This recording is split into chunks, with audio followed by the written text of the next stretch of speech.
cares? Or why do they care? They just know whether you can do the job or not. They don't care what you look like. They don't care. Can you do the job? And for orchestrating, that was all that mattered. Now, to write music for a film, that's a whole other story, because you got to get somebody to risk their $80 million on you. How's that going to happen, right? So that's a whole nother can, but yeah.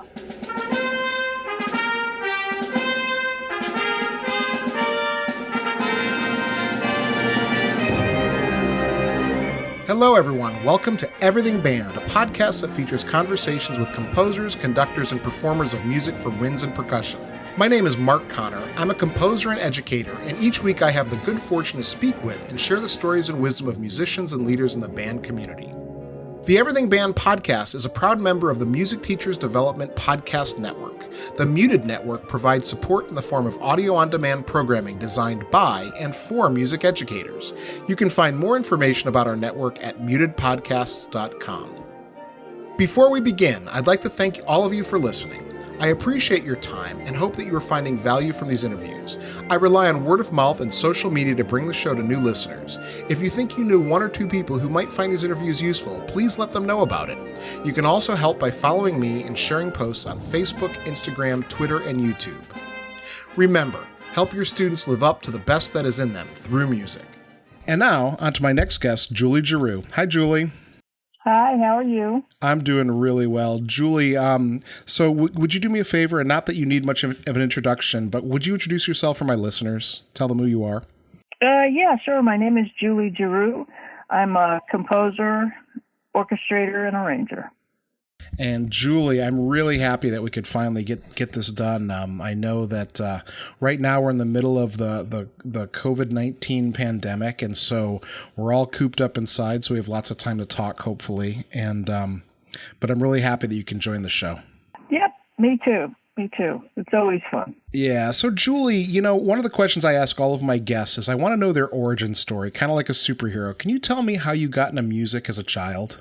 Well, now neither of my parents were musicians, and in fact, my mom is like tone deaf, so it really was far removed. But my grandfather played piano in bars. That's what he did for a living, and he would come on. He really didn't like us kids.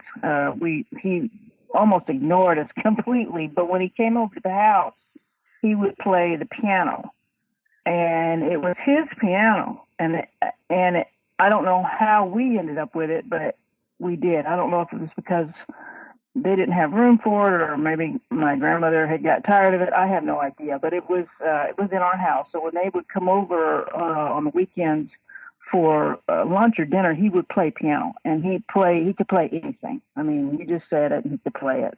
And he would make up stories, too, about the music that he was playing, and it was always funny. And as soon as he would leave, I would try to do exactly what he had done. And, he didn't read music at all. He played totally by ear. And then my grandmother on my mother's side the same way. So she would play, she played the accordion. She would play, she played piano, but when she played piano, she literally just played chords. She didn't move her fingers around. It was just chords. But she played, and it was the same thing on the accordion now that I think about it. And but when Grandpa would leave, I would try and do exactly what he did, and I can remember doing it. In fact, those are really my earliest memories. It's really all I can remember of being a kid until I was probably in the second or third grade. I have almost no other memories other than playing the piano. And so I guess I was really playing quite a bit at 3. Mom and them recorded me and stuff, and then she lied to piano teacher so I could start taking lessons, because they didn't want you to take until you were in the first grade. So she told her I was older than I was, and I started studying there, and just play. I wanted to learn how to read music. That was the only reason I wanted to take lessons, and so that I could play other things, other than just stuff I heard on TV or the radio. So, that's kind of how it got started. And I started writing almost immediately. And I entered into competitions as when I was 8. I won a competition then, got published in a magazine, and then and it went on like that. And then my dad was in the Air Force. We moved around a lot. And when we got to Arkansas, when I was in the 5th grade, and then I joined the band, and then I was amazed to find out all the other instruments. And I was a French horn player and started writing for band as soon as I started playing in band. And I got my first piece published with Southern Music Company for band that I wrote when I was 12 and 13. And that was my first band piece. And of course, I was writing music for band all through junior high and high school. And then when I got to college, I was still writing for band, but I was spending more time doing commercial music at that time because it was a bigger city. It was Baton Rouge and went to LSU. And so there was a lot of opportunity for me to write commercially, as in jingles, as in, anything that had to do with music and arranging. And that's eventually how I ended up meeting Bill Connie, was because my senior year at LSU, ESPN holds back then, the Olympics were every 4 years. So 2 years before and 1 year before, they would do these big mock Olympics. I mean, complete with lighting the torch and everything. And that year, my senior year, it was at LSU, and they hired Bill Connie to do the music. ESPN did. He wrote the theme, it was an Olympic sounding kind of theme and stuff, and they hired him to do the opening ceremonies. And they said, well, Bill, we want you to write the thing, and Bill agreed and probably got paid $60,000 or whatever it was, $60,000 or $80,000 to write the 3-minute intro. And come and conduct, and I don't know I don't even remember what his fee was back then, but come in and do that. And they said, oh, and we would like, we want a bunch of these other arrangements done. And he said, no, thank you, I don't do that. And so they called the Baton Rouge Symphony and said, is there anybody in town that can do these arrangements? We need somebody to write orchestral arrangements of these tunes to back up these bands. And then they were like, well, there's only one person in town that does that. And they said it was me. And so I had been doing jingles, and I had been doing, writing for band, but I had not been writing for orchestra. Not that I didn't know how to do it. I just, I just had never done it. And so anyway, they said, they called me, ESPN called me and asked me to do it. And I said, well, sure, of course. Why not? I'm so glad I was young and stupid, because I didn't realize what they were asking of me, just how difficult it is. In fact, if somebody called me up now and asked me to do that, it would be no. I mean, I wouldn't even think about it. It would just be no. Unless they had a bunch of zeros on that check, it would be no, because it was such a difficult job. And so we get into rehearsals, and I'm being asked to conduct. I had never conducted before, period. Never even had any desire to do so. I didn't take any of the classes. Frank Wicks was my band director. He scared the hell out of me. I wasn't taking conducting from him. So I thought, well, here we go. So I just got that. I've been looking at it, for at least, 10 years of my life. I guess I could figure this out. So I just got up there and did it. And Bill was at the rehearsal. So there is Bill, and he's like one of my idols, because Rocky was so big then, and Karate Kid, and I was like, oh my gosh, it's Bill. And so I met him, and I met his wife. And so at the rehearsals with the Baton Rouge Symphony, they weren't. He was giving me tips and telling me, how to conduct an orchestra that also had a rhythm section, because you had your orchestra and then you had a rhythm section, and then of course you had the rock band that you were backing up. So you basically had 2 rhythm sections and the orchestra. So very, very difficult to score for. And so my conducting debut was on live television in front of a sold-out stadium at LSU. I don't know what the size of that stadium was back then, 70,000, 80,000, something like that. Conducting the Baton Rouge Symphony in the end zone, backing up the Rolling Stones on the 50-yard line. That was my conducting debut. And it wasn't like there was 1 or 2 charts. It was 10 charts. 10 different songs that took place at 10 different times during this opening ceremony. And it was the Rolling Stones. and I had never done anything like that before. So that was my conducting debut. And I have pictures of that, Bill and I, and it was very, very fun. Of course, then I graduated. I think not long after that, a couple of weeks, 2 or 3 weeks, not long. And the day after I graduated, Bill called me and he said, "Julie, what are you doing?" And I was going to be a horn player. I had no desire to make a living as a composer, not really. I knew I would always be doing it, but it just never dawned on me that would be something I would do. I was a very avid French horn player. I was third horn player in the Baton Rouge Symphony, so I had a paying gig from the day I went into college, and that's why I chose LSU. Really, was because I had that opportunity to play professionally while I was getting my degree. And then I was subbing for New Orleans Symphony. I mean, that's what I was going to do. I was going to be a horn player. So anyway, I said, "Well, I don't know, Bill. I'm just taking auditions and stuff." He said, "Look, I just got this mini series I could really use an extra hand. Are you interested?" And I said, "Am I interested?" I said, "Yeah." I said, "Well, when do you want me?" He said, "Well, when can you be there?" I said, "Well, I can be there tomorrow." So I packed up all my stuff, and the limit of 3 suitcases. You could take more, but you had to pay for it. I didn't have the money. So I said, "Well, I'm just going to shove everything I own in these 3 suitcases, and I'm going to California."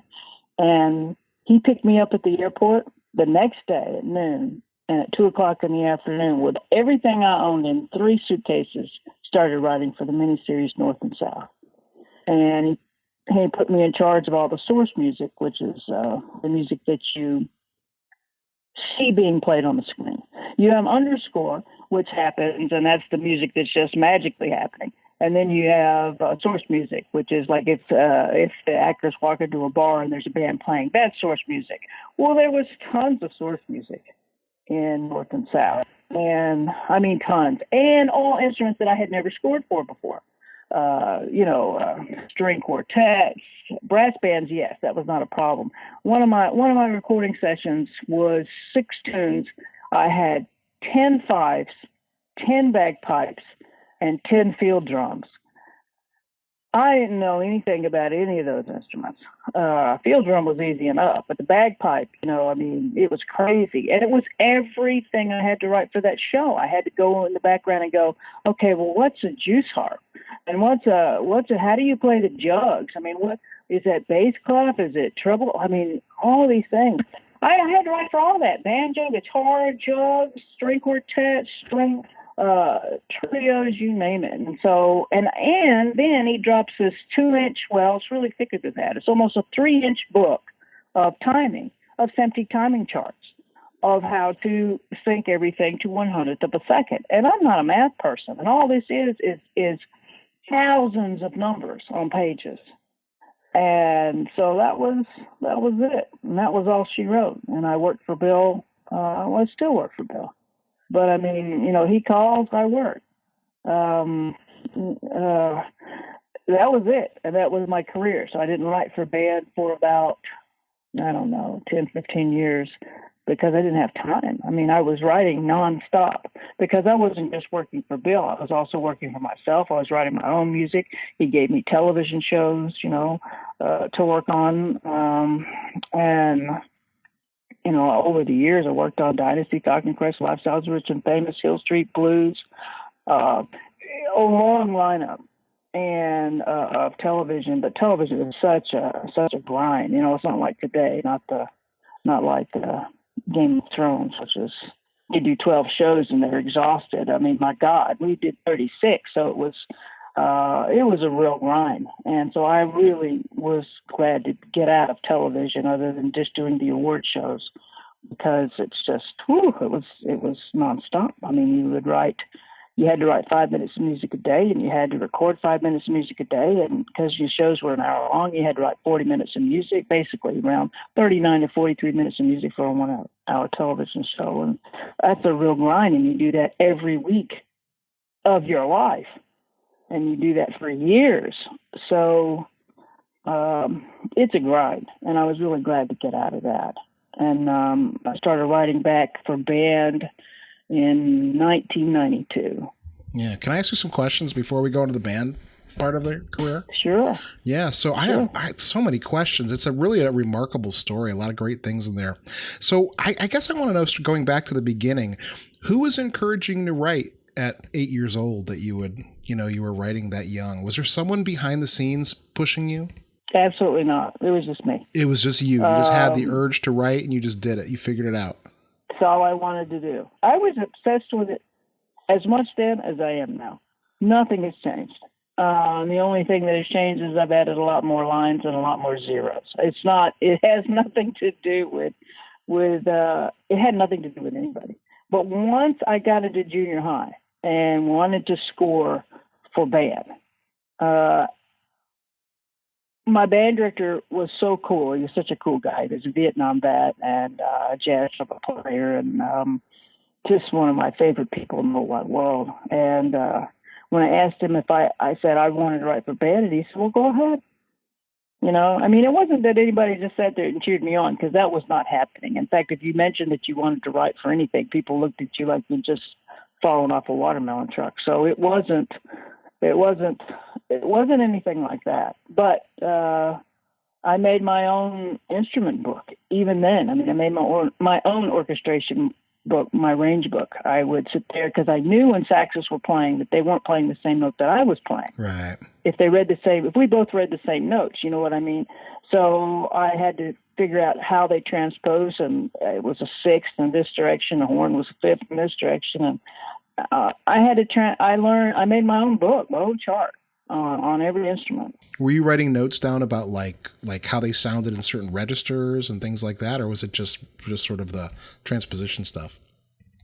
No, it was just transposition stuff, because if I wanted to because I was pretty good at remembering that, and still I'm pretty good at remembering that. When you come across pretty cool combinations, people in ranges, and how English horn with this instrument or that instrument, or that when you combine saxes and clarinets in the lower end, it can sound exactly like a French horn.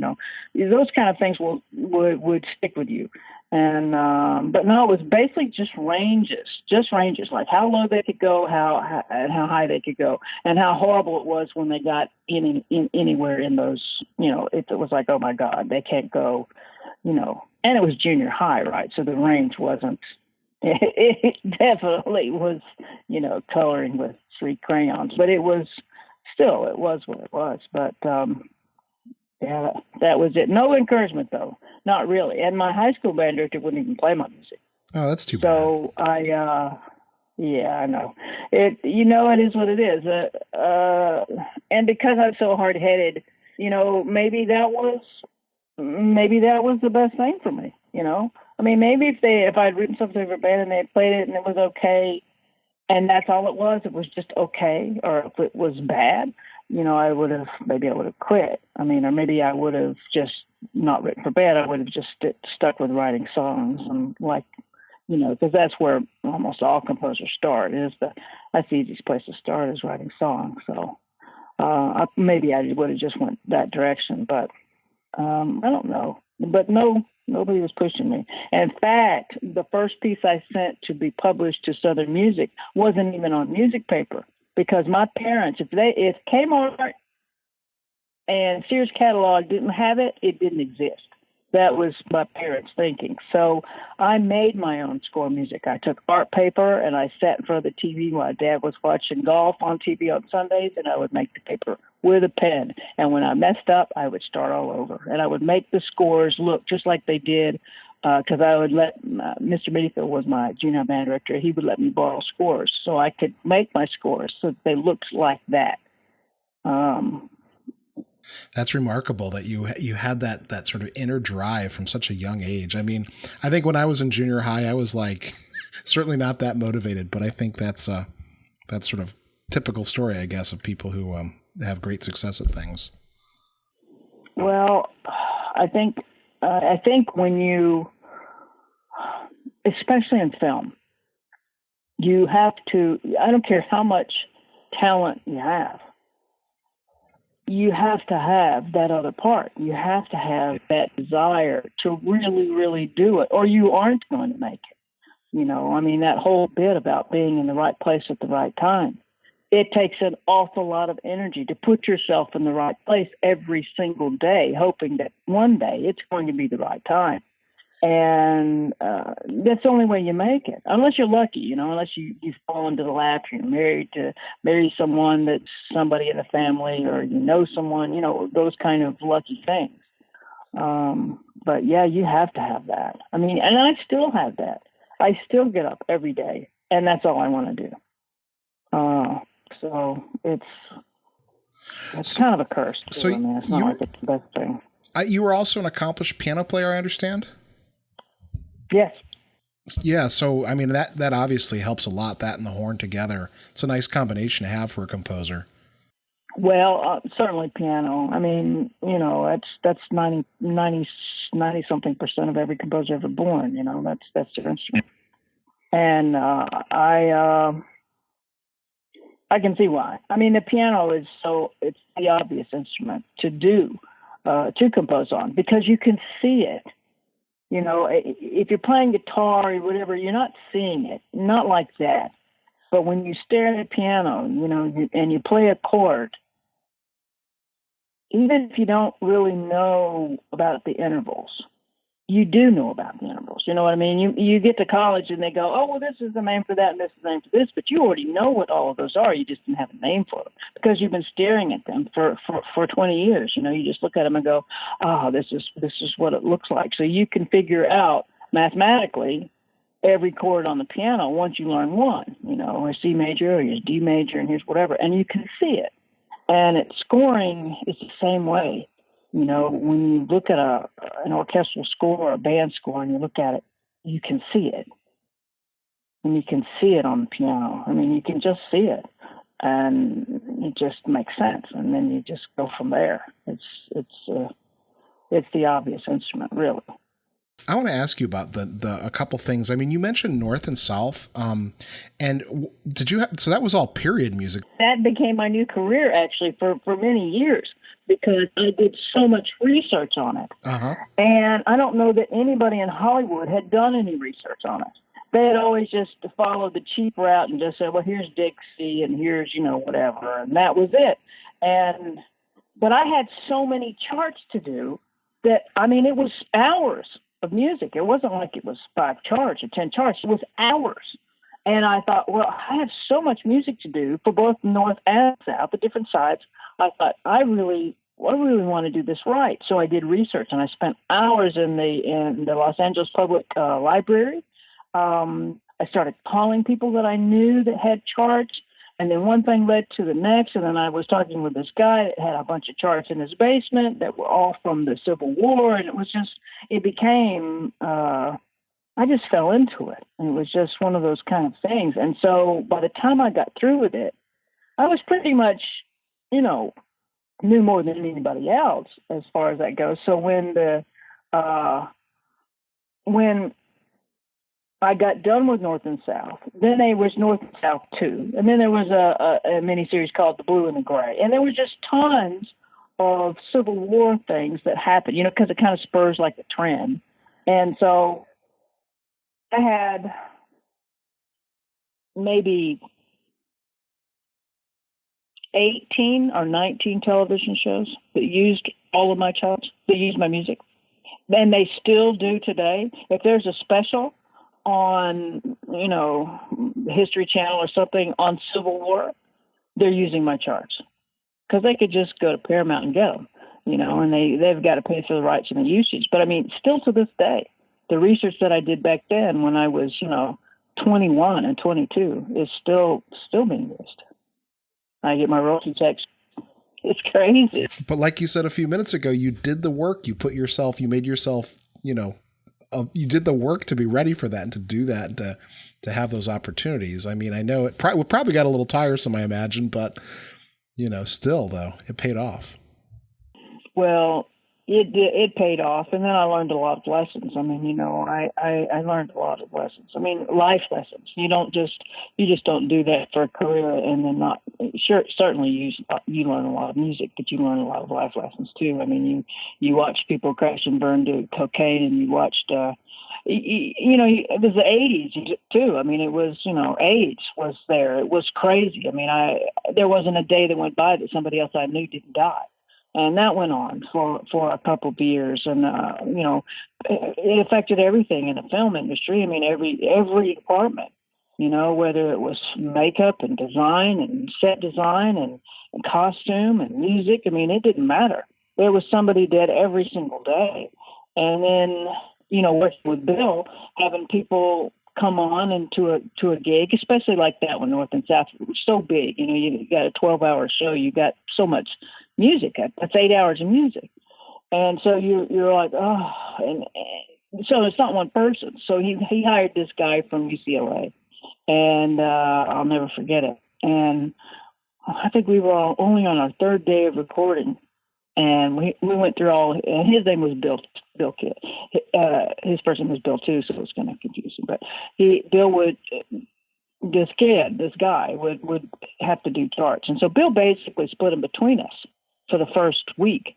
And when we started recording, when we got to his charts, we got to somewhere along the line, and Bill said, "Well, where is it? We can't find it." And Bob Bornstein, who was head of music at Paramount at that time, said, "Well, we didn't get it."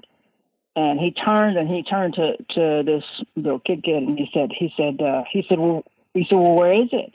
And Bill said, "Well, I didn't get to it. I mean, there wasn't enough time. I didn't get it done."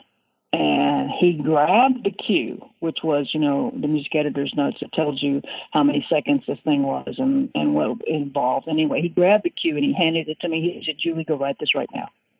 And so I took it and ran off. And when I came back, Bill was gone and I never saw him again.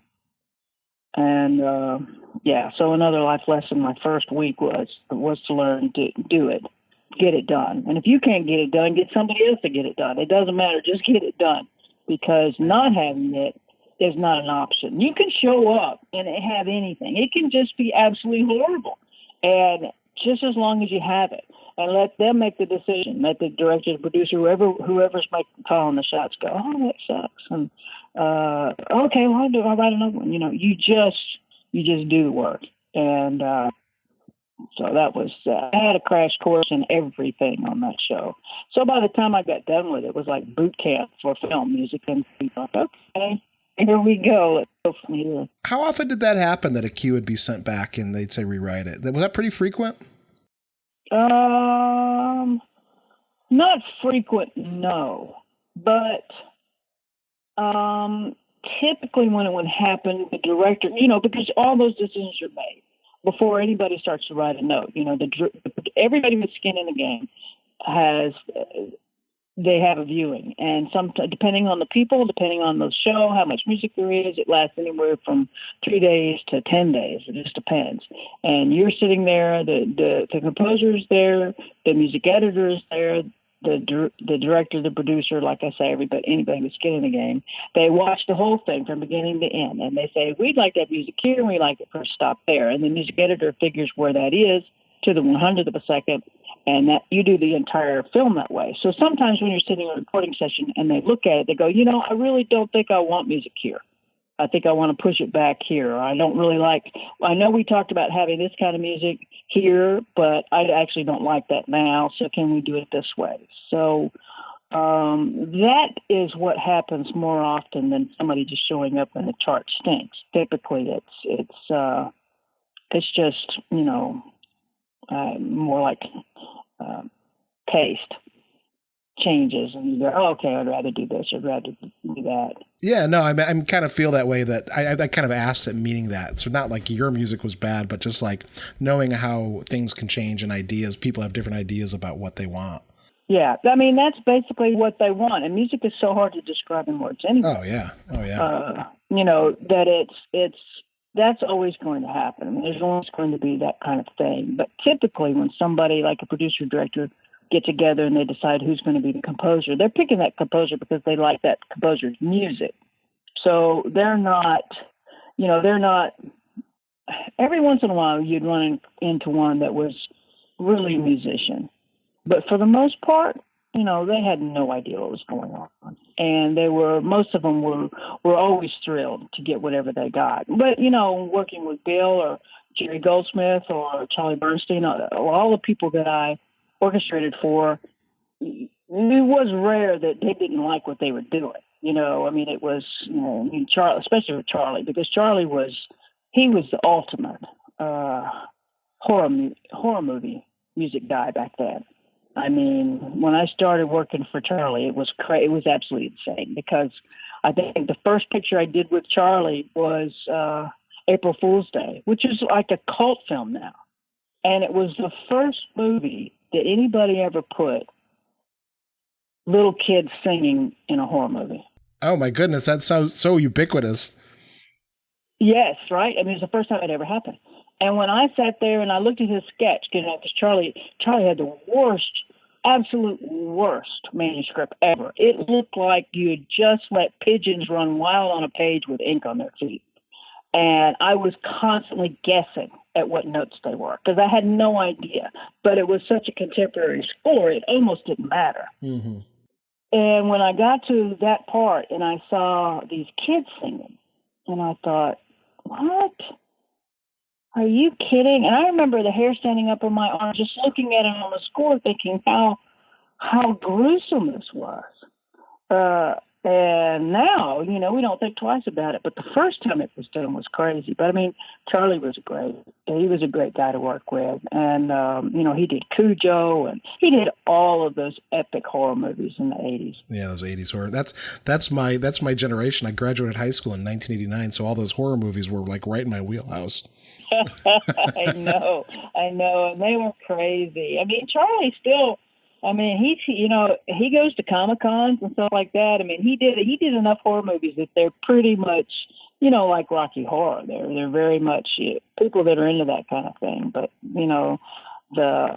just working with Charlie was a whole nother bag. And then just working with the other composers that I worked with, I mean, it was fun, because you learned so much from them, and you learned so much because they all had different styles. And it was just, it was really an education that was just, you can't put a price on that. Yeah, you really can't. No doubt. So, Julie, I know you mentioned that you went back to the band world and you started to write band music again. What was that decision like to leave Hollywood and to sort of return to the concert realm, or did it happen in such a neat way? How did that happen? No, it was transitional. I mean, I didn't just stop one and do the other. I mean, not like, because, Bill made me get rid of my French horn. Literally made me get rid of it. Because I was playing gigs out there. I was making just as much money playing my French horn as I was, orchestrating. And I guess I've been working for Bill for about 2.5 years, and he called me into his office. And, we were great friends. When I moved out there, because I was 20, he made me live. I lived with them for the 6 months I lived out there, because he didn't want me to be on my own. He was afraid of me being on my own, and we were working so hard anyway. Hell, it took 3 months just to do North and South. So he was much more than just my teacher and my mentor, and his wife too. He and Shelby both are graduates at LSU. So, again, another one of those priceless relationships. But he about 2 years in, he called me in and he said, "Well, come here, come on back to the office." I was like, "Oh God," because we were working on something when he said it. And I thought, "Oh my gosh, I don't know." So we went back there, and he said, "Look," he said, "Julie, what do you want to be when you grow up?" And I thought, "Oh God, this is a trick question." And I thought, I said composer, because I knew that's what he wanted me to say. And he said, "Okay." He said, "Are you sure?" I said, yes. And then in my mind, I'm thinking, well, no, not really. But, and he said, "Okay." He said, "Fine." He said, he said, "You're going to have to do something if you want to keep working for me." And I said, "Well, what is that?" And that scared me. And he said, "Well, you're going to have to get rid of your French horn." And I just looked at him and I said, "Are you serious?" He said, "Yes." He said, "That was what my teacher made me do." He said, "It was the best thing that ever happened to me." And he said, "And if I make you get rid of your French horn," he said, "you're going to really rely on writing notes to make a living." He said, "And that's going to be your number one drive." And I said, "And if I don't do that," he said, "you're just going to do both." And he said, "You're not going to be good at both. You're just going to do both." And I was like, "Oh, okay." And I said, "Okay." And in my mind, I said, "Okay, yeah, sure." And then I thought, "No, I'm not going to. I'm going to keep playing. I just won't tell him." And he said, "Do you have it with you?" And I said, "Well, yeah." And so I went and got my horn and I brought it in, and that was the last time I ever saw that. And that was the last time I ever played my French horn. Wow, that's the last time you ever played? Ever played. Oh my! That day, on that gig, that was it. And that was what he demanded of me. That was the dedication he demanded of me. And I was like, okay. And he got on the horn right then, right there, that very minute. When I came in and handed my French horn, he picked up the phone. He called my horn teacher at LSU. He said, "Richard Norm," he said, "Richard, you got any kids? You got any students that need a French horn?" And Richard's like, "I always have kids that need horns." And he said, "I'm mailing you one tomorrow." Oh, and he hung up the phone. Goodness. That was it. That like hurts my soul a little bit, Julie. I know. I mean, it hurt me too. I mean, I had spent so many years of my life playing the French horn, and that French horn was everything to me. I mean, I had like 3 or 4 custom mouthpieces and a custom bell and several bells, just to change the way the horn felt and sounded, and was really, really into being a French horn player. And sure. Yeah, that was it. I mean, that moment, that day, that recording session that I played on that day, that morning, was the last time I ever played my horn. And that was at a recording session for a film. Wow. So it wasn't like I was bad at it. But that was it. That's an extraordinary story. Yeah, I know. And Bill laughs about it. And I can laugh about it now, too, because of how mad I was. I was mad at him for years. Yeah, I bet. And every once in a while, he would look at me, "You're still mad at me, aren't you?" And I would say, "Yes, I am still mad at you."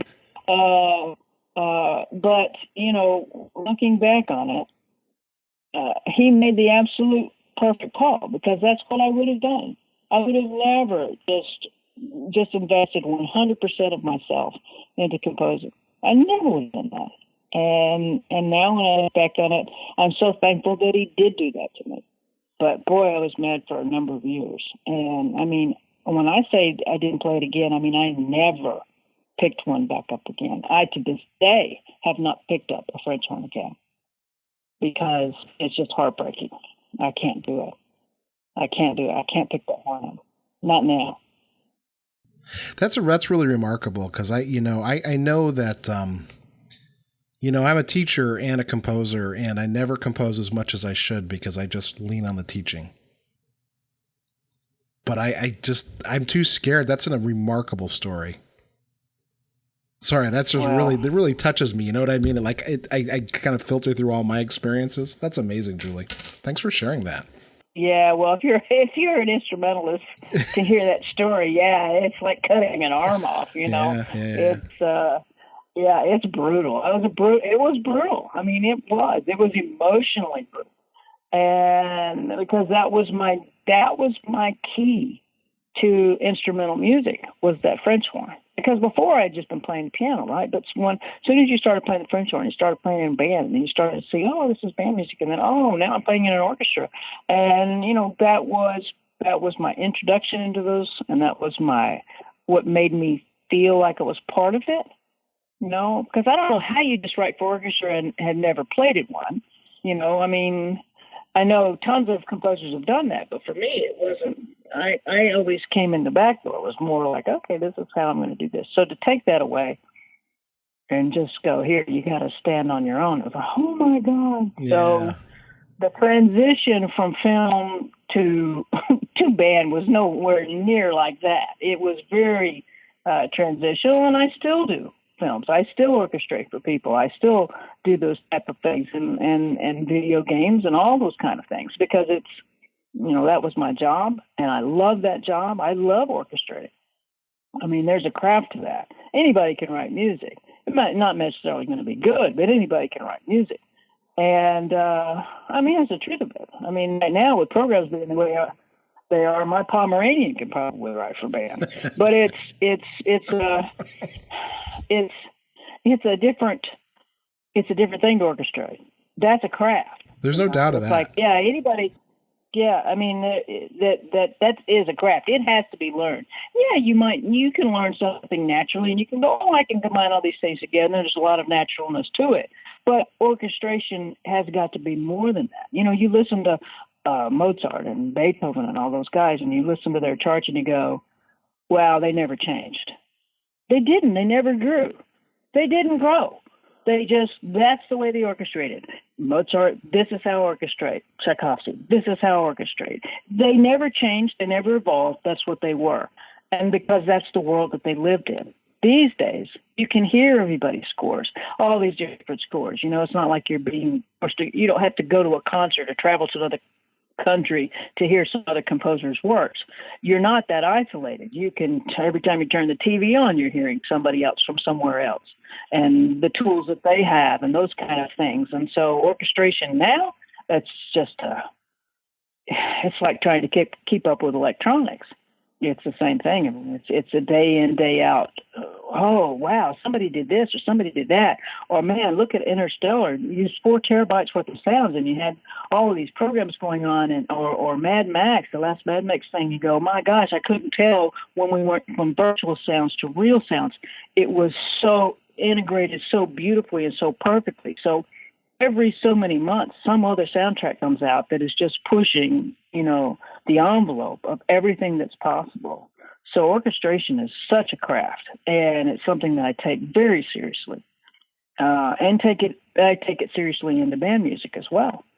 Well, I think it shows. And, you know, I mean, well, I think it shows more when I go to band concerts what people don't know than what I know.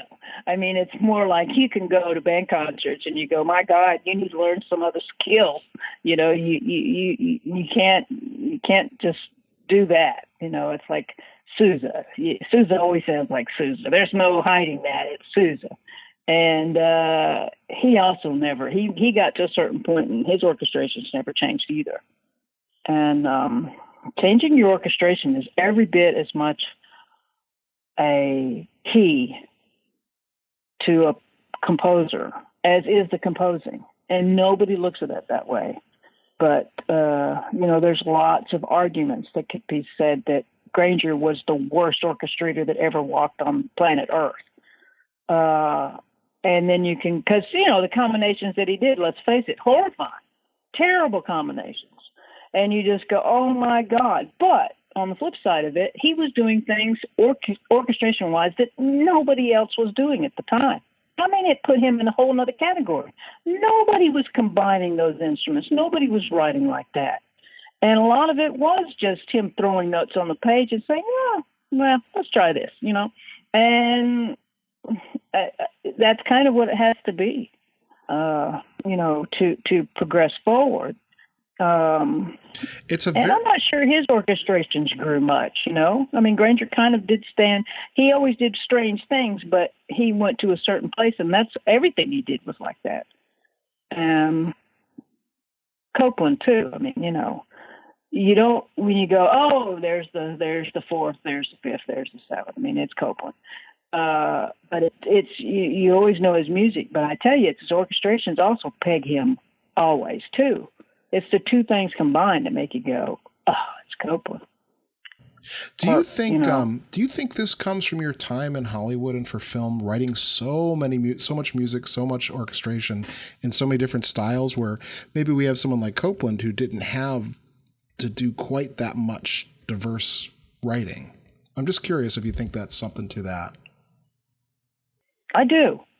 I think it's a sink or swim. I think it can be a sink or swim for some people. I think it can be both. I think some people are one-hit wonders, and I don't mean as in the way we typically use that, but they have that style, and that's their style, and that's the only style they can work in. and that's it. I believe that there are some people that are like that, but I truly believe, like with Elvis, he's such a great example. He went to a certain place and then he never grew. Right. And it's what ended his career, was because he didn't progress. He was such a new whatever, although he did steal the blues, but it was still, you went, oh man, this is great. He's something different, but he didn't grow. He didn't go anywhere. And that was the end of him. Now, in classical music, you can get away with that for an entire career, but it can end your career too, because you haven't progressed. I mean, you can only listen to so much Copeland before you just want to run out into traffic, because it is the same, because it's the same flavor over and over and over and over. And I think if Copeland had been stuck as an 18-year-old having to write for films and television and every day having to go and do something different, he would have been a different composer. Probably. I mean, but you don't know, because it's almost like you're talking about a personality. It's only going to change so much. So, but it's like, that's why I always loved Jerry Goldsmith, because he was a chameleon. He could sound like anything. I mean, whether you were going from The Wind and the Lion to the score to Alien or Cocoon, you were like, oh my gosh, you couldn't recognize him. You really couldn't recognize him. It wasn't until you knew probably a few hours of his works that you could start to say, I think that's Jerry. But otherwise, no.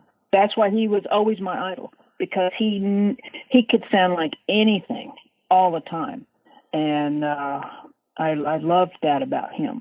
And, of course, that's why I wanted to study with him, because I was just like, I just want to know what his process is. How is he just reinventing himself with every film? And but he was. So I think you're right. I think it was invaluable, and I think it had a lot to do, certainly has a lot to do with me too, because that's the way I approach each piece. I try to approach it from a different direction, and I want to do something different, because I don't want to do the same thing every time I sit down. Yeah, no doubt. Let's talk a little bit about some of your band music, though, because most of my listeners will be band directors, and so there's a couple questions I've always wanted to know about you, Julie. One is, you really love video games, and you post about it on social media. And one of your more popular band pieces is from the Skyrim game. Am I correct? Am I getting this right? Absolutely. Yeah. Based on so what is that? What do video games do to you and mean for you as a composer? And, just because one of the questions I'm going to ask later is about work-life balance. And so I'm kind of like getting to that point. Like, what is that sort of relationship? I've had a long ongoing relationship with video games, which goes all the way back to playing Dungeons and Dragons nonstop in college. And when they started to come out with video games that were actually set in worlds, apart from this world, their own invented worlds, once that started happening, EverQuest, World of Warcraft, Ultima Online, EVE Online, all those first core MMORPGs that came out. And for people that don't know what that is, it's just the massive online games.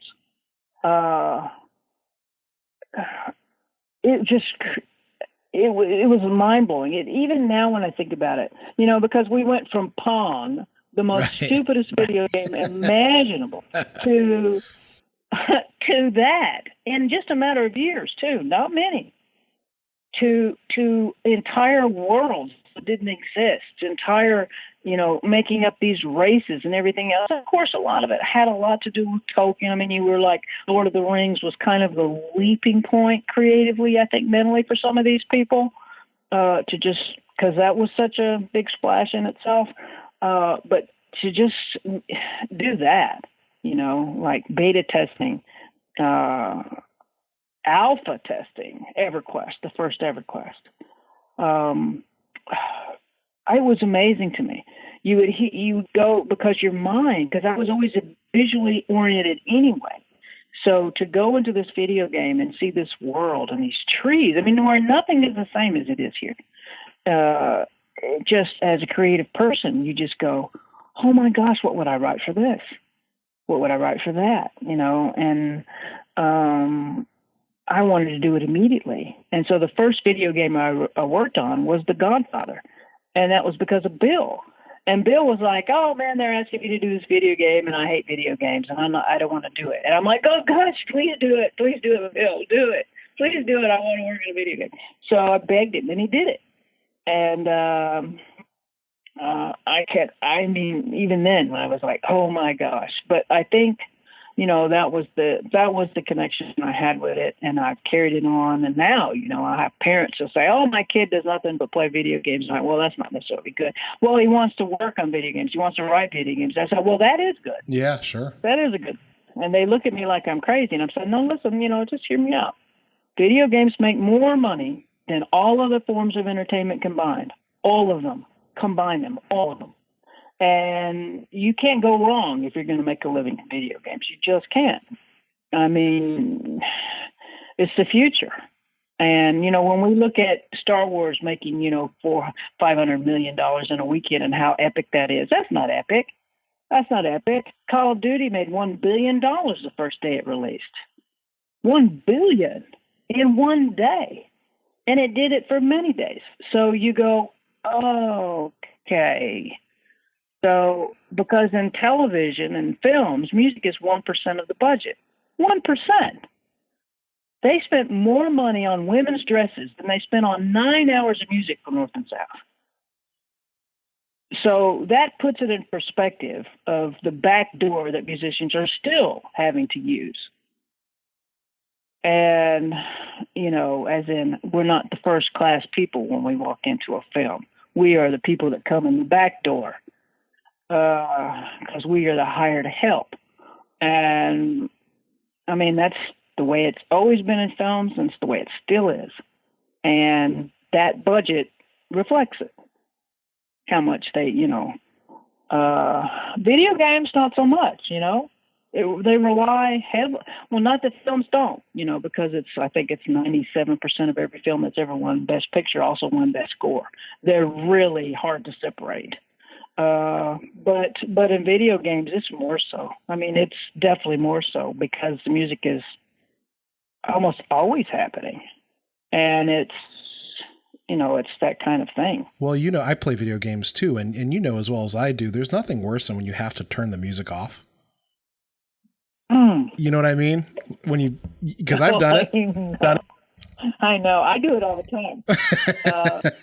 I shut it off all the time. Like, oh God, please no. And especially the combat music, which is just so just beat you to death. But I turn it off now because I'm writing my own music while I'm playing. Oh, I see. Yeah, you're in like my in your head. Sure. So that's why I shut it off. I listen to the original soundtrack and I go, oh, I love it, like Skyrim, Jeremy Soule, although all he did was rearrange music. There's nothing new in Elder Scrolls because it still goes back to the original music that was written by it. And so whoever takes that gig, you're not really getting to compose like crazy. You are just reinventing the music that already exists because they feel that's the trademark of that series of games. Right, because each game I set it off. Yeah. No, go ahead. I was going to say that, well, each of those Elder Scrolls games is kind of set in a different sort of setting almost, and so like the music has a different feel to it, but it's the same source material basically. It is, absolutely. It's the same charts. It's the same theme. And like I think in Oblivion it had a pirate feel to it. Yeah, yeah. And then in Skyrim it was a different feel to it. Kind of a Scandinavian kind of thing, or kind of a mountain. Yeah, right. And so that's Bethesda. And so of course Fallout. Now they kind of made that score kind of. I'm sure I have no doubt that one day they said, make it sound more like Skyrim. And because that's what it sounds like now. And it didn't sound like that 2 years ago, but that's what it sounds like now. It's like, okay, well, people like this other score, so why don't you do it this way? What are you playing right now, Julie, as far as a game? I'm playing. I'm always playing a bunch of different games. I'm a huge Bethesda fan, although they haven't given us much to be happy about lately. But so I'm still stuck playing Fallout because I've been on that whole chain through all the different. So in Fallout 76, which was absolutely morbidly horrifying the day it came out, and people played it for a few days and said gross, and were throwing controllers and said that sucks, and they got off the game. Well, I am still playing it, mainly because when it came out and it was so bad with all of the bugs it had in it, I was really busy doing other band stuff, and I said, well, I don't have time to play this, so I didn't even play the game until months until they had fixed a lot of it. So now they just came out with an expansion on last Tuesday. So of course I'm playing that. So because it really feels like Fallout 4 now, and I'm like, oh, this is a lot better. This is a lot more fun. And what other games am I playing? I just downloaded a whole bunch of them. But I played Red Dead, and I just downloaded that. I haven't loaded it up yet. Oh yeah, it's a massive load too. But it's such a great game. I'm playing Fallen Order right now. Have you played it yet? Oh yeah. I'm stuck on that scary bird thing. Anyway. Well, it's funny you'll get stuck in a game, especially if it's an online game. Because if you start playing it with people, when I play at night, because I'm a night person, so I write music all night, or if I video game all night, and so I'm playing with a lot of Australians when I play, and so it's funny how a game, the people that you're playing with, kind of decides which games that you're playing. If you're playing a one person and it's just you, that's one thing. But if you're playing Apex and you got a bunch of friends that you play with and you're playing on teams, well, that's or Monster Hunters or Battlestar, whatever it is that you're playing, that's kind of what takes over, is the camaraderie that you have with those other players. I mean, I've made friends playing World of Warcraft for 8 years that are still good friends of mine. And, really, really good friends of mine. Because you play a game with somebody for that many years, my gosh, it becomes, they become just as good a friend as any other friend you're going to make in any other part of your life. Yeah. No doubt. I still have friends from when I played MMORPGs back in 2000, 1998, 99. I played Asheron's Call, and I still have friends from those days. Oh, yeah. Yeah. Yeah. Yeah, I forgot about that game. Yeah. Yeah, that was a good game too. Yeah. So Julie, I was in the room. I just interviewed Randall Coleman a couple weeks ago, and I was in the room at Midwest when your piece about the Birmingham bombing occurred, and the name's escaping me. I apologize for that. My Soul to Keep? Yep. Yeah, and so that was a remarkable day. I'll never forget that, and I'll never forget. Well, My Soul to Keep is the new one. That's the one from Gun Violence. The one you're talking about is In My Father's Eyes. Oh, yes, In My Father's Eyes. I'm sorry. We were talking about video games, and I lost track. I'm sorry. Yeah, no, it's fine. I lose track, too. Yeah. Plus, they're both tragic pieces, so yeah, they're interchangeable almost, but emotionally. But, that was the Baptist. Yeah, the 17th Street Church. I'll never forget being in that room that day. And one of the things that I think is really notable, that as I look at you from afar, is that you're really generous with your spirit, and with, you give to people. You have the thing where you give the baton to someone in the band when you're an honor band conductor, and you're always thinking about other people. I think that's really an attractive quality of yours. And where does that come from, do you think? I don't know. I've always been that way. My mom used to get really mad at me, actually, when I was younger, because I would give everything away. And we were poor, so it's not like we had a lot to give away to begin with. But I just, if I ever saw somebody that needed something, if I had something that they needed, I'd give it to them. Or if I felt like, so I grew up like that. And so it's just it's always been a part of me. And I think that's why I always enjoy orchestrating too, is because orchestration is a support role. It's not a stardom role. It's a support role. And so you a composer hands you their piece and they hand you the sketch, and maybe it's a lead peak, maybe it is whatever it is, but your job is to take whatever it is that they give to you and make it better, no matter what, make it better. And your job also, or at least I always felt was my job, that if I went in and Bill hand me something and say, I want you to orchestrate this, and I'd look at it and I go, this is really good, Bill. And I'd be very excited about it. And I would be genuine, but I didn't have to say that, right? I could have just taken the music. I could have just went home with it, but I didn't. It was more important for me to say to him that it was good, because I could see it would pick him up too, because I knew how hard it was to write 45 minutes of music in 2 weeks. It's physically very demanding, and or 3 weeks, if you're really lucky. But that's about it. You got about 3 weeks to write and do all of this. So I would always say, Bill, I said, man, this is great. Oh yeah, I love this. I love this. I love what you did. I love this counterpoint. He was great with counterpoint, still is. And I don't know, it was just that. And I think my dad dying when I was young, he died before I won my first Emmy. And I was devastated by that. I gave him the hat. He was wearing the hat, and then he died, in November. And then I won the following February. And, I think as if I wasn't already that kind of person, it just took it to a whole nother level of say it. If you're thinking it, say it. If you want to say to somebody, I love you, say it, because they might not be here tomorrow for you to say it to. So that just took that part of my personality to a whole nother level of, it's an epic level now. So it's really a good lesson. And certainly as we're in the world we're in right now, it's certainly, this is a really important thing for us to do, is to, to say these things and, I can't agree more. I'm blubbering over that.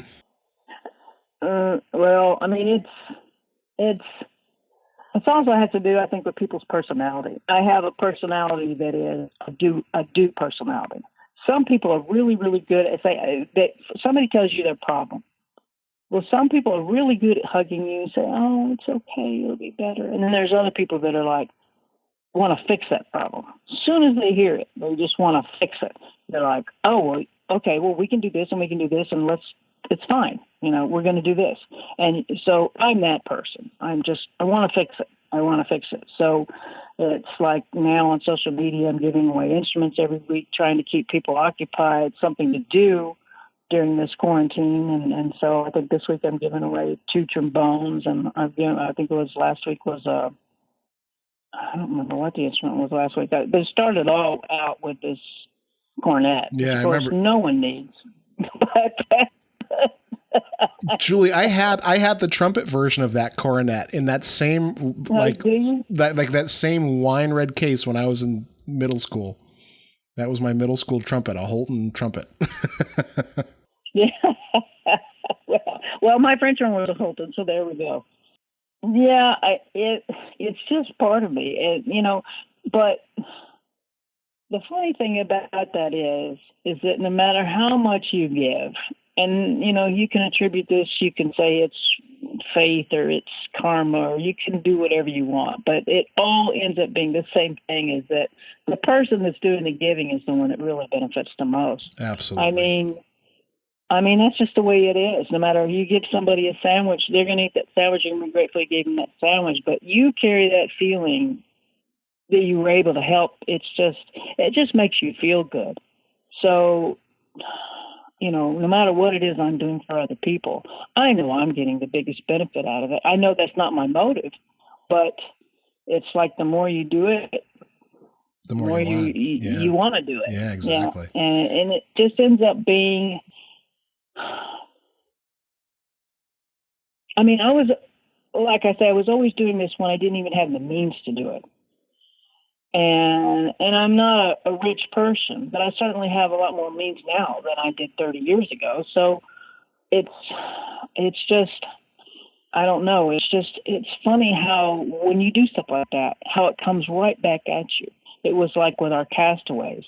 I wanted to write At first it started out as a selfish thing because I was sitting there and I didn't know what I was going to write. And I looked at this little dog that I had adopted and how quirky he is and how funny he is and how much he was such a gift to my life at the time and still is. And I thought, well, I want to write a piece about Chauncey. And I thought, well, that's, somebody's commissioning me. They're paying me to write a piece for them. They're paying me to write this band piece. Maybe they don't want me to write about my dog, So I thought, okay, well, so it doesn't sound so self-centered, I'm going to choose all adopted dogs. Let's just do all adopted dogs. And then I thought, well, they're not just dogs. There's cats and there's horses and people adopt all kinds of things. And I thought, well, I'm just going to write about adopted animals. But I better ask these people first because they might not want this to be their piece. And immediately they were like, oh my gosh, because it was 3 banders. They're like, we all have adopted pets. We have adopted cats, dogs, horses, gerbils, you name it, we have it. Oh, we would love for you to do that. And I thought, oh, great. So then I got really serious about it because then I started to do the research on how many pets that we go through. And that's how I came up with the title, Our Castaways. So because we do just cast them away. People do. And so that piece ended up being so much more than I ever thought about it. I mean, and it just took on a life of itself. That piece has a life of itself now. People play that at parks. They play it during the summer, and they let people bring their pets to come hear this piece, and they let the local adoption agencies come, and they set up booths, and it's called Come See Our Concert. We're going to play our castaways. You can bring your pets. Please bring food to donate to this cause and that cause, and there'll be pets there that you can adopt, and it's turned into its whole thing. I mean, there's not a week that goes by that I don't get letters or emails or pictures from people doing these kinds of concerts. All started from just wanting to do that one thing. And it was the same with the 16th Street Baptist Church bombing. Same thing. When Randall asked me, he said, our band is going, we're going to go play at Midwest. And he said, and we'd like you to write a piece for us. And he said, but I would like it to be about Bess. And again, the hair stood up on my arms, and I said, I've always wanted to write about that. And I said, I even know what I want to call it. I even have the name of it. And I said, it's In My Father's Eyes. And he just was silent. And that was it. And we didn't have another conversation, and I mailed him his piece 2 weeks later. And when we were at that performance in Midwest, and I'll never, ever forget it, I was already emotional. Didn't need anything else added to the top of it to make me emotionally be, just wrapped up into this piece. But when the little girls are singing it to commemorate the 4 little girls that lost their lives, that visual alone will get you. So I was already having a hard time not crying in the performance. And so I was doing good. I made it through most of the piece, and I wasn't crying yet. And I thought, I'm doing good. And I was looking around, and people around me were crying, so I stopped looking at people, and I started just looking at the ceiling. And then it was still starting to bother me. I'm just trying not to cry this whole time, and it's still bothering me. So now I'm starting to do other things like making a grocery list, balancing the checkbook. Seriously, just so that I could just get through this piece without crying. So about 30 bars from the end, there's this pause in the piece. And even when I was writing it, it got me. And I thought, oh, how am I going to get through this? And this hand in the performance went on my shoulder from somebody behind me. And I thought, oh my God. And I glanced at the hand. And it was a huge hand. Mm-hmm. I knew it was a male, but it was a huge hand. It was a huge black hand. And at first, I wasn't even sure it was really happening, mm-hmm. because it was so surreal. And that's when I really, really started crying, because the man that put his hand on my shoulder was a member of that church. Oh, no way. Oh, yes, way. And he came all the way to Chicago for that performance. And I absolutely lost it. And I mean, like, lost it. And I mean, you, there's nothing in life that prepares you for things like that. And it's so cool that music can give us those type of lessons and stories. And One Life Beautiful is the same way. I mean, there is not a day that goes by that I don't have an email about that piece. Not a day that goes by. And on some days it's many. But now it's been 10 years, I've learned not to read those emails until I don't have to write it, don't have anything else to do, because they're going to make you cry. So don't read them until your day is over, because nobody wants to start out with a crying headache. You don't want to start your day out that way. And so many days, I would just start reading it and then go, oh, shoot, I shouldn't have read this, because now I'm crying and now I have a crying headache and now I've got to go write. But I mean, not a day. In fact, I just got one that was just one band director. And this was the last concert that he did this year because of the quarantine. And I thought, boy, what a concert to end on. And they were working on One Life Beautiful, and they made it very personal about their band. And they spent an entire hour in their band talking about people they had lost and who they were going to dedicate that performance to. And so they were all asked to bring a picture of that person they were dedicating that concert to. And before they played it, they held those pictures up. It's rough. Yeah. I mean, it makes me cry just having to tell this story because, go, holy cow, this was just so rough, because for me, there's a lot of pictures I would have wanted to hold up, because the older you get, the more pictures you can hold up. But, sure. Oh my gosh. And I just got that one yesterday. So It's not a day, and there's some in there now. And I thought, I'm not going to read them now. I don't want to do it right now. Yeah. So I have to pace myself. I have a piece to write for next year for the fall. My nephew passed away from a heroin overdose in February. He was a couple days short of his 21st birthday. And so I'm going to write a piece for my brother and sister-in-law and family. And they live in Pueblo, and it's going to be done by Alan Mills at Colorado State Pueblo. And I'm just like, I'm almost like, don't want to engage it. The emotions.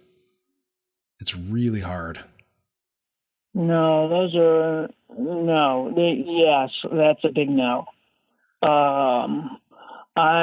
As far as, you don't want to go there. I mean, nobody wants to go there. I got calls from the White House, actually, wanting me to write for 9/11. And I said, no, absolutely not. I wouldn't do it, because I had just finished one, and I was like, I just don't want to go there. And it's because it's such a dark place. And if you're writing a big piece, you're going to be there a long time. And having done several of those, I know the cost that it takes to write those and the cost that it takes on you to do those. One Life Beautiful, In My Father's Eyes, My Soul to Keep.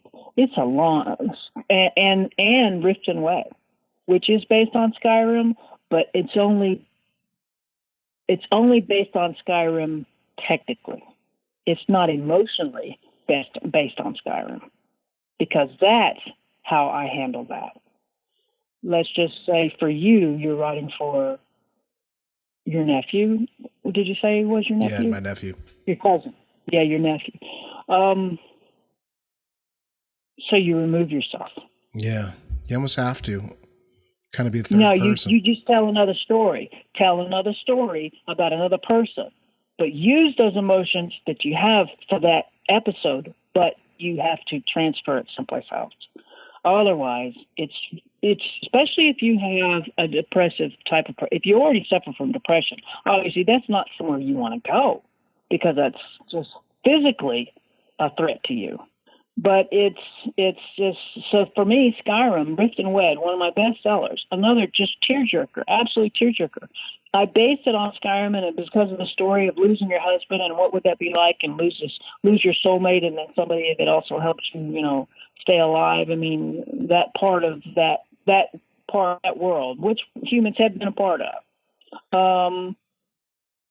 I was writing about my dog, because my dog had just died. That's what I was writing about. those were the emotions. That was the story. This dog that has sat in my lap for 19 years, every day, not a note that I put on the page, every band piece I'd written from 1992 to that day, 17 years of writing, that dog was in my lap. And when she died, holy cow, it was the end of the world for me. And it was so hard for me to write because she wasn't there. Rough, really, really rough. And so that was Rift and Wed. And so people play it and they go, oh, this is about a video game. Well, yeah, those are the program notes. That's the story. It's losing everything, because that's how I felt. Like I'd lost everything. Crazy. But that's kind of what you have to do. And for 9/11, that was so big, I couldn't transfer that. I looked at that and I said, I can't transfer that. There's no way for me to transfer that feeling, because that's just too big and it's too surreal. It was too surreal for all of us, I turned it down, and it didn't matter how much money they were offering. It was like, no. It's going to be interesting to write the piece. I appreciate your thoughts. It's really useful for me. Well, just tell a different story, because that's the way you'll get through it. Your emotions are still going to do what they're going to do. So it's more of you just have to transfer it. I think that's a better way to go, because then you're not, because your emotions are still going to be it. You in your mind are still going to know what story you're telling, but you have that safety net of that I'm telling this other story. It doesn't matter that it ever makes it to the title or the program notes or anything else. It doesn't matter. What matters is that you have a safe place so that you can survive doing all of that. Because to put yourself in that place and to emotionally feel that pain every day writing, you just can only do that for so long, or you're going to run out into traffic. So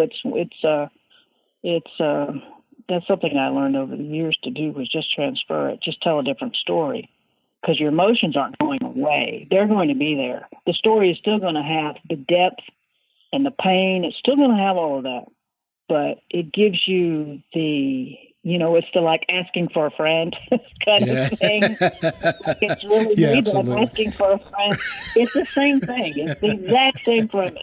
I'm asking for a friend. Well, we're really not, but that gives you that safety net. Remember your first term of teaching?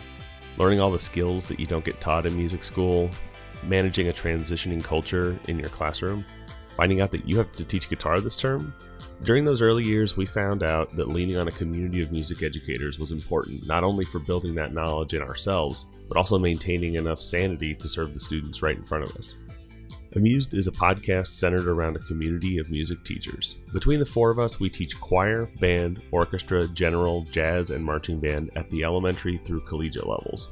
We certainly don't have all the answers, but you're welcome to listen in while we try to find them. Join us while we work through the challenges of music teaching and celebrate the joy of bringing music making into the lives of young people. In each episode, you'll hear stories, both good and bad, about that week of teaching, and we'll try and tackle an issue that one of us is struggling with.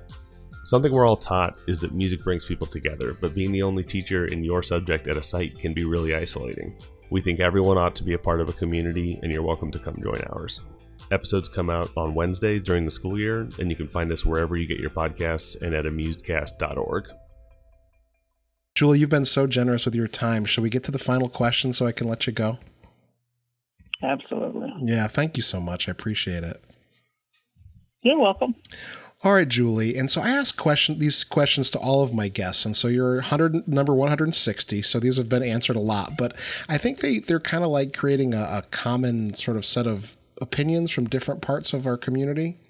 And they're kind of philosophical questions about music and music ed. And the first one is, where do you draw the line between healthy and unhealthy competition in music from your perspective? I think because I'm a composer and not a band director, and so I definitely have a different place that I'm coming from.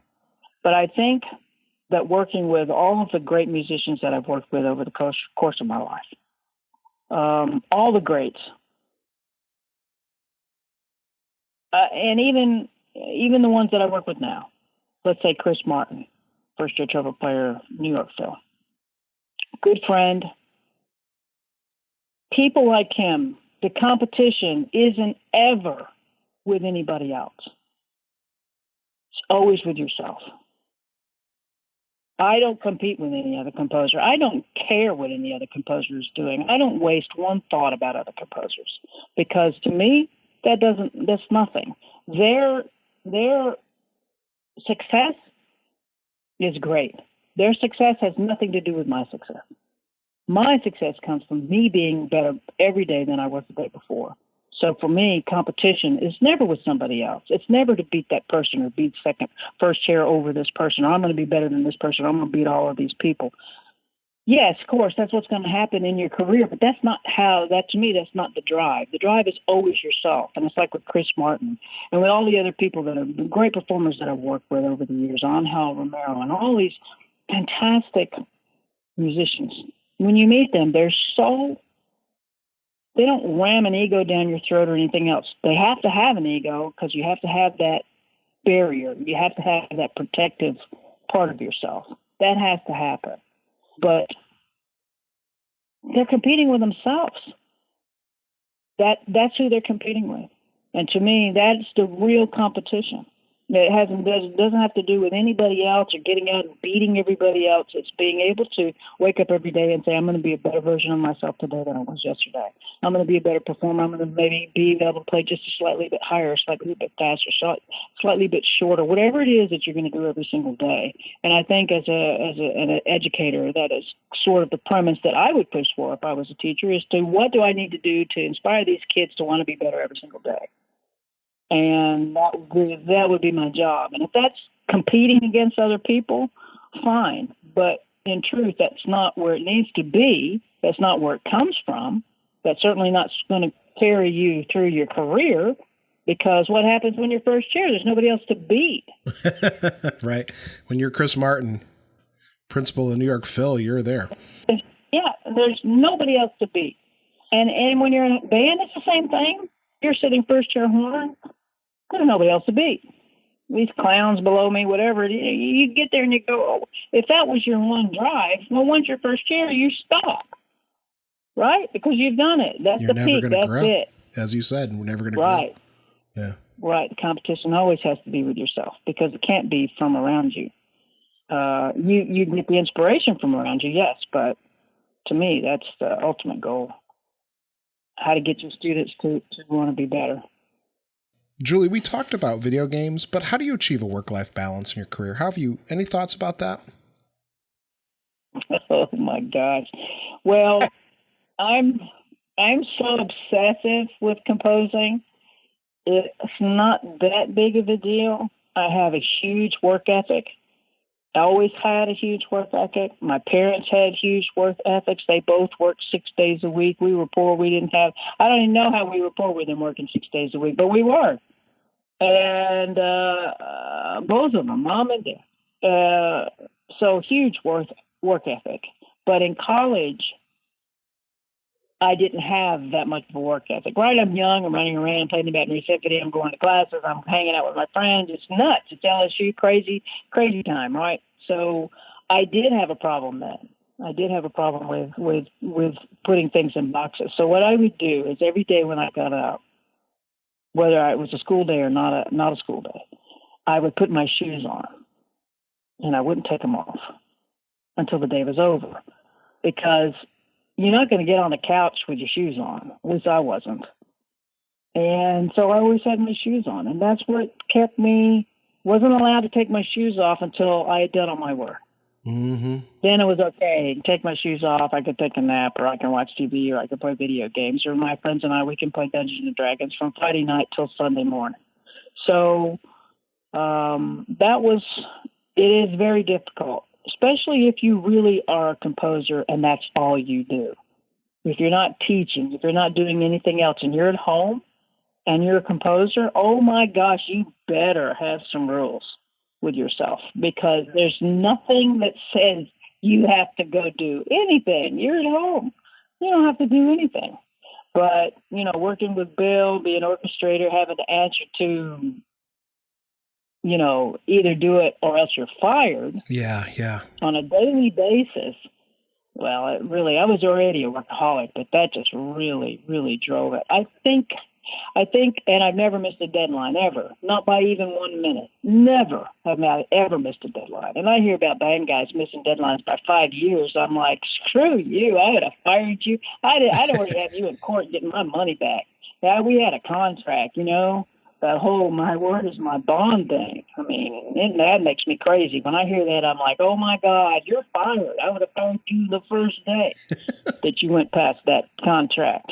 Don't even give me that sob story. So that's my personality. So I don't have those issues, but I know my students do. Yeah.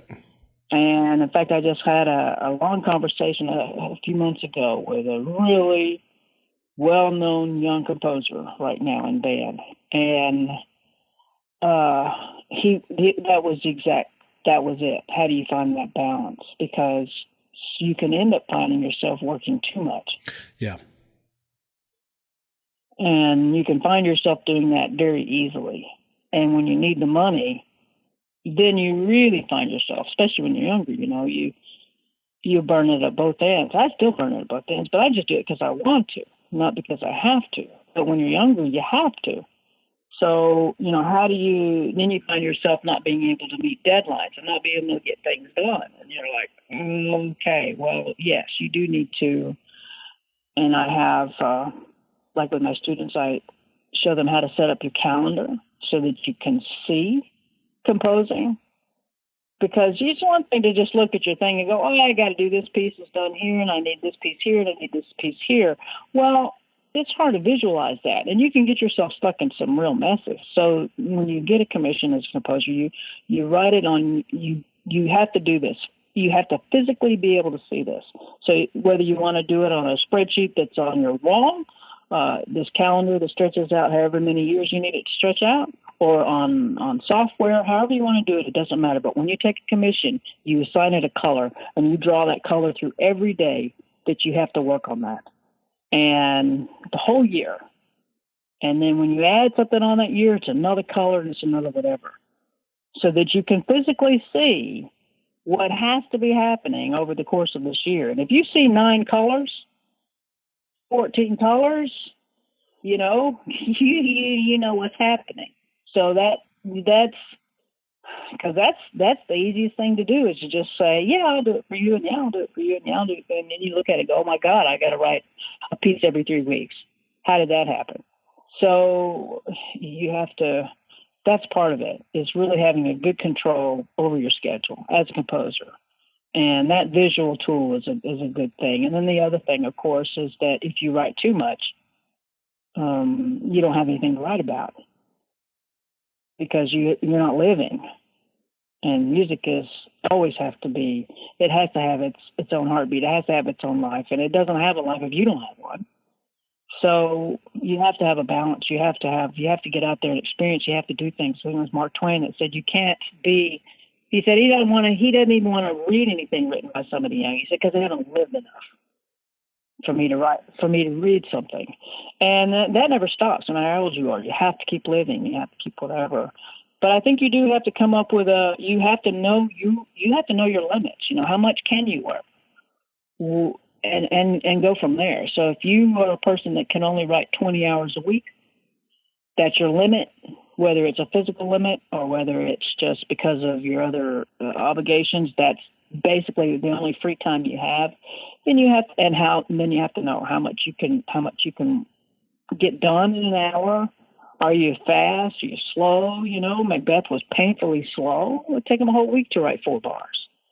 Or are you fast? Can you write 5 minutes of music in a day? What is your output? And really write it down, because otherwise you can find yourself in all kinds of worlds of hurt.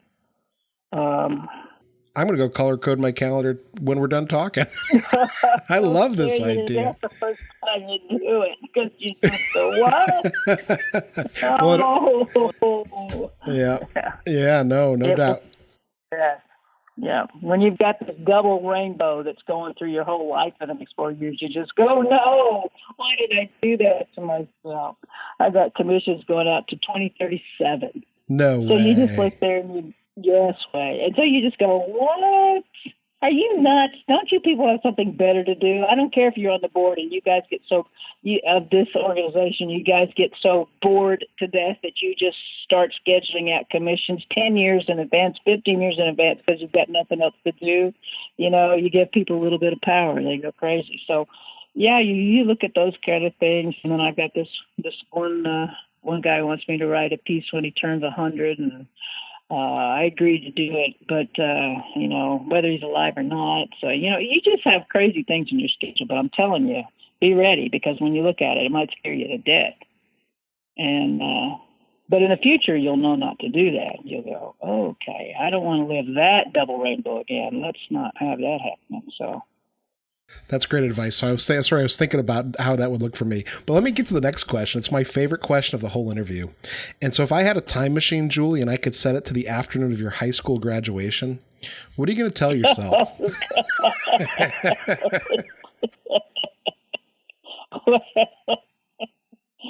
Oh my gosh! Don't get married so many frickin' times, okay? I mean, really, let's don't do that part. All right, have a good time, but you don't have to walk down the aisle. All right, I mean that would probably be the first thing that came out of my mouth. But gosh, I still think it would have been exactly what I did. I really don't have any regrets about what I've done. I think it's more along the lines of, I wish I would have studied with other composers, maybe. Other than that, I think that's about it. I would say, don't worry. Yeah. A lot of people have a lot of my guests have said that, like, I don't want to change anything. I don't want to give myself any advice because I want to make those mistakes and learn from my life the way I did. It worked out. So I think that's a pretty... Oh, yeah, but as a composer, for sure. You're a composer. I'm a composer. We know that the things that we learn the most from are the things that we did the worst.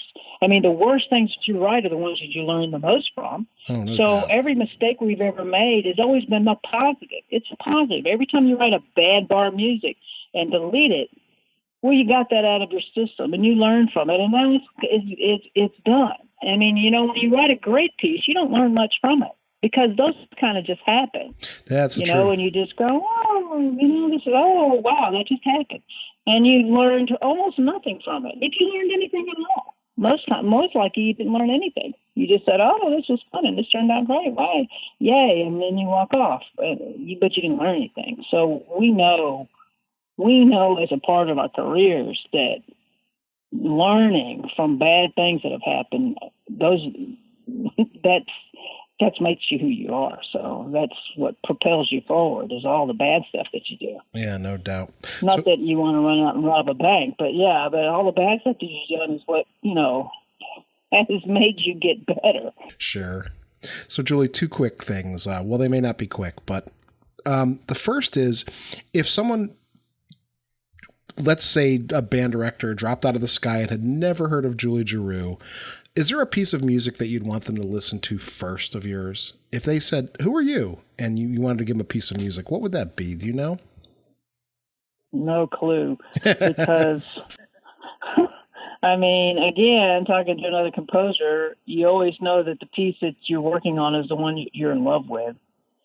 I mean, that's the whole thing. You have to fall in love with it, and you have a romance, and you have a fling, and that's the piece. And so the composers always love whatever it is that they're working on.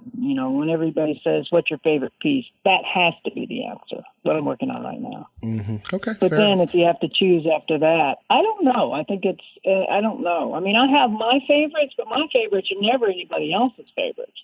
So I'm real hesitant to pick that. Yeah. Because if I looked at all the things I've written over my career, and then you look at, like my top 10 sellers, and not that I care about the money, because I've never done band music for the money. In fact, more than half of my commissions are for $0. It's never been about that. But you can gauge popularity by sales. So back in the day, like Beethoven and them, you read those letters, they would always judge how everybody liked it the most by what movement got the most applause. Not like today, where the stupidity of don't clap until the whole thing's over that we have now, Yep. which could not have ever been invented by a composer, because no composer ever would say, don't clap for my stuff. I know. I always think it's bizarre. It's so stupid. It's the stupidest rule. Some egomaniac conductor came up with that crap, because no composer would ever come up with that. Because, you read those letters and you go, oh, they like the second movement, they clap the most in the second movement, that's their favorite. And you go, okay, so if it didn't start then, when did it start? And it could be done so easily by the conductor, just the posture of the conductor. If he keeps his hand up, nobody's going to clap, right? Nobody's going to clap. If this is meant to continue and nobody's meant to clap, keep your arm up. You don't bring it down, nobody's going to clap. So that's that. Then we know that it keeps on going. Otherwise, clap your butt off. And I don't blame you. You're supposed to be clapping. I mean, when I look at like my last symphony, Elements, so difficult, and such great playing by soloists and groups in each and sections in each of those movements. To not clap after a phenomenal bassoon trio with piano, and to not clap after that movement is so stupid. That's the stupidest thing. So, but for me, again, if I had to recommend what piece it would be, I don't know what it would be, because I would have to know them, and then I would just revert back to my film background. It was when you would go to orchestrate for somebody when you walked in their house. Back then, you would look at their shelves, because on their shelves you would see all their CDs, and you would see what they listened to. And you would go, this guy loves Rossini, this guy loves, and you would know that that's what they enjoyed. So it was always that card. So if I would have to know that person, and if I didn't know that person, I would just toss out probably one of the top 10 sellers and say, we sell 500 of these a month. Is One Life Beautiful your bestseller? Some months it is. Some months it is. Some weeks it is. I mean, it really depends, and because the amount of music that we're putting out right now is insane. I mean, it's insane. We on any given Friday we'll send out 500 scores. Wow. On any given Friday, and yes, it's insane. I mean, it is a level of insanity that I never ever contemplated, and I don't know numbers. I don't know numbers. I don't know how many pieces of band people sell. I don't know what that number is. But I know when I look at the ones that are selling, every week, that people like those. People really like Bookmarks. They really like Con. They really liked One Life Beautiful. They really liked Rift and Wed. They really like Italian Rhapsody. They really like. I mean, it is a long list now. Yeah. And so it kind of gets juggled around from week to week. Yeah. That makes sense. So, I mean, but I'm really removed from that, though. I mean, I'm really removed. I don't keep track of any of that, ever. In fact, it kind of surprises me, because Bruce, Bruce jokes with Music Appropriate. Bruce will say, well, my God, we just sent out today, we got an order for 40 scores for this. And you go, oh, I didn't know anybody even liked that piece, right? So in a way, it's good feedback to you as a composer to know what people like. But and I think with Bookmarks from Japan, because it was in multi-movements, and they were all not really long, bands like that. And I think it all goes all the way back to Lincolnshire. Sure. Yeah, you could a la carte almost. Right. And I like that aspect, because, I think I would probably maybe recommend one of those kind of pieces, because it's kind of in our band heritage to like pieces like that. Julie, I usually ask people what's the last piece of music they'd want to perform or conduct or hear. Do you have a Desert Island piece like that? Something that means so much that it would be like the last thing? Someone else, not you. Right. No, I was already on the somewhere else, and I was trying to think. And it's going to be a video game. Really? Yes, it's definitely going to be a video game. And it's because, if you look at the top 10 classical albums out every month or every week, however often you want to look at it, there's always 3 or 4 video game soundtracks that are on there. And I think it's because they have such a wide variety. But there are some that really make me laugh. And it's just because of what they remind me of. I've had too many life attachments to those, right? Because the movie, you just watch the movie and you go, oh, whatever it is, or oh, here's Brooklyn Nine, or whatever it is, and you just go, oh, I have great memories attached to that piece. So for me, it's going to be video games, because for some of these video games, I have hundreds of hours attached to those. So probably, I don't know. There's so many. I would have a hard time choosing, but it would definitely be a video game. Definitely. That's a good answer. Yeah. So Julie, this is the point of the interview now where I usually ask if there's anything you want to share or promote, but we're in the middle of the lockdown. And so I'll ask it anyway, but it's kind of an odd place we're in because nothing's happening. No, I know. It's more like we're sharing recipes right now. What can you do with figs, green tomatoes, and a can of mascarpone? Oh yeah, let's see. No, I really don't. I don't try to promote my music. It's just, it is what it is. I guess the only thing that I feel bad about are the two pieces that didn't get premiered, Oh, yeah. At all, in any shape or form. I mean, some of them didn't even barely got played through, like 2 rehearsals, and then that's it. Mm-hmm. So one of that was Burning the Wicker Man, which was for Music for All, and that was supposed to premiere in April, when, of course, that didn't happen. And so now, and I feel bad. I feel bad for the kids. I feel bad all the way around. So that's going to get premiered instead with North Texas, with Eugene Copeland is going to do it in the fall. And those are the ones that I just feel bad about. I mean, what else are you going to do? There's nothing you can do about it. It's just kind of under the bridge. Sure. Julie, thank you so much for your time. I really, really appreciate the conversation. You're welcome. It's like going to crazy town anytime anybody talks to me. No, it's great. I like it because I do a lot. Like I said, you're up interview 160. And I just like the fact that you and I talked about like video games in the middle of a band conversation. I think it's really real. Well, what's funny is, you know how it is. Like if I get in a car and I'm doing some gig somewhere, and it's let's say it's me and it's Lil Graham and it's Ray Kramer and it's we're not talking about music, right? Yeah, absolutely. Right, I understand that completely. We're talking about other stuff. You're talking about cars, motorcycles, food. You're not talking about wine. You're not talking about music. And I think that's the best part about musicians, is that when we're all together.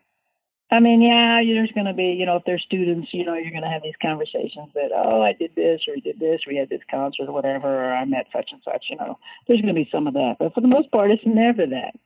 It's kind of like we're all peas in a pod, we're all musicians, and so we already have all that in common. So then you just go, where's the next likely place that this friendship goes? So yeah, it's pretty fun. Well, I really appreciate it, Julie. I know that my listeners, like I said, people have been wanting you to be on the show for a long time, and I just appreciate that we finally were able to do it. All right, so here's my question. Okay. All right, so I'm 160. Yeah, you're 160. Am I the first woman? Oh, gosh, no. Okay, well, that's good news. Oh, gosh, no. I think I had the first woman was like episode 3 or 4. All right, good. All right. No. Well, that was it. I do my absolute best to be as diverse as possible, but no. I think the first woman composer was Carol Britton Chambers from Texas. Do you know Carol? Not personally. No. Yeah. I know who she is, yeah. I think she was the first. It was early on, like episode 11 or 12. I don't really think about it. I don't think about it that much. I didn't think about it at all when I was in LA, even though I was the only woman doing it for years. Yeah, I thought about asking you, but I never really. It didn't seem appropriate, so I didn't. Yeah, no, I mean it's fine. It's fine. I mean, obviously I have horror stories about that, but I mean it's not. I just never thought about it. I think it's because I was a brass player. Because I was already used to being just in a bunch of with men. It was always with a bunch of guys. It was never, there weren't many girl French players either. There weren't girl trombone players at all. I'd never even seen one, until I got out to LA. So it was, it's different now, and thank God it is. But I mean, it's different now. But back then, I didn't think about being the only woman. Never thought about it. But it is strange, I mean, I did an honor band in January, I think it was January, February this year, and they were like, "Oh, this was the best one I've ever been in." Blah blah blah blah blah blah. And I said, "Well, let me ask you this." I said, "How many female conductors have you had?"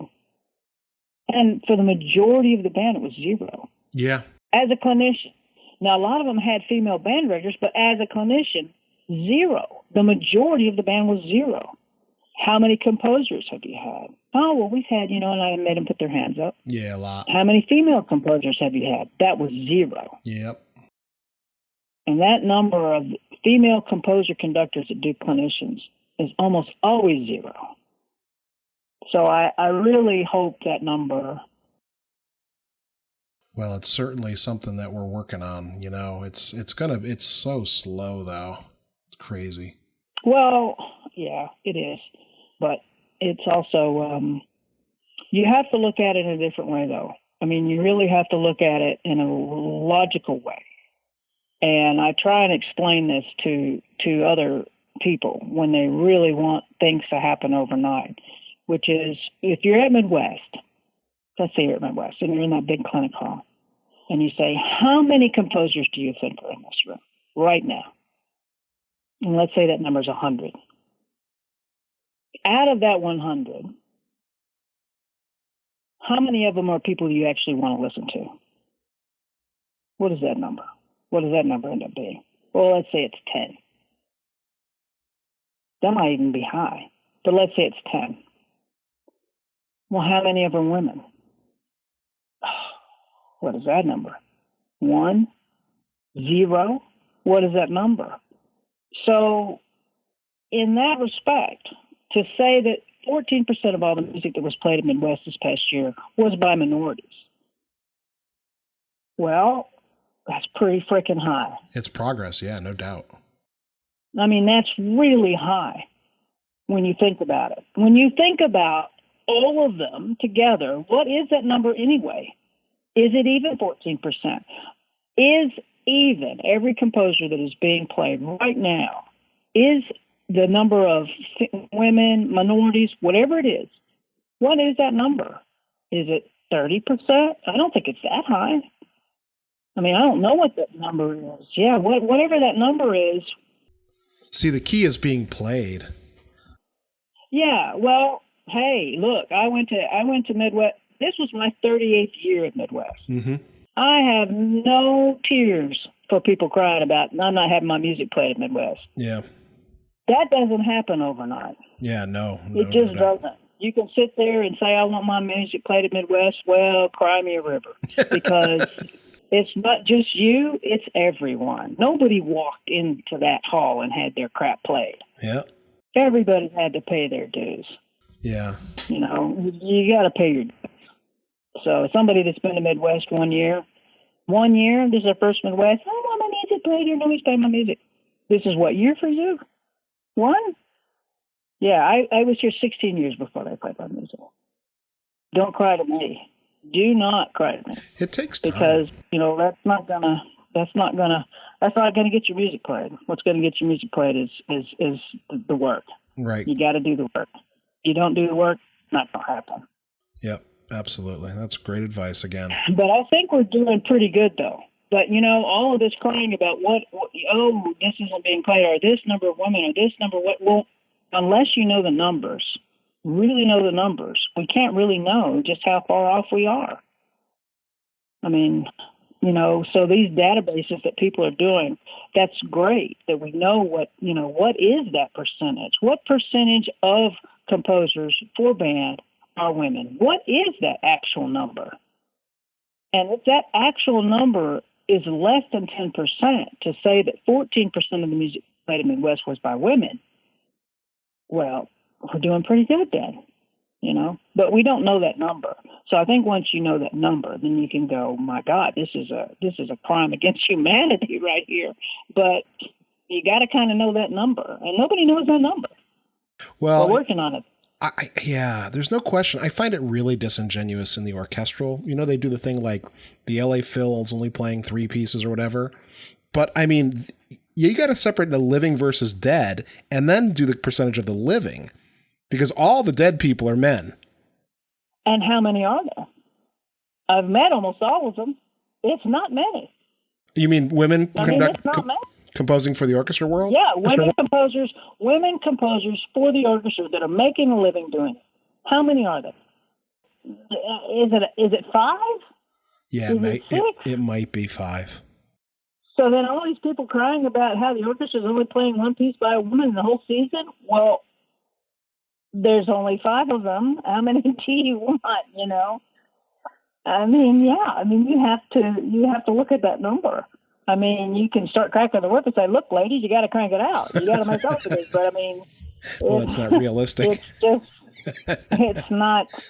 It's you have to be kind of realistic about it. I mean, I'm not going to run around and beat a bunch of white guys on my head and say it's all your fault, because it's not their fault. Well, it's not their fault. I think progress is measured slowly in the music world. No, I think we're doing good. I think band music certainly has a lot more women in it than orchestral does. And we're seeing so many more women on the podium. Just in the last 10 years, it's exploded to me. I mean, when I was a student, it seemed like there were no female university band directors. Yeah, for sure. Yeah, you're right, for sure. Absolutely.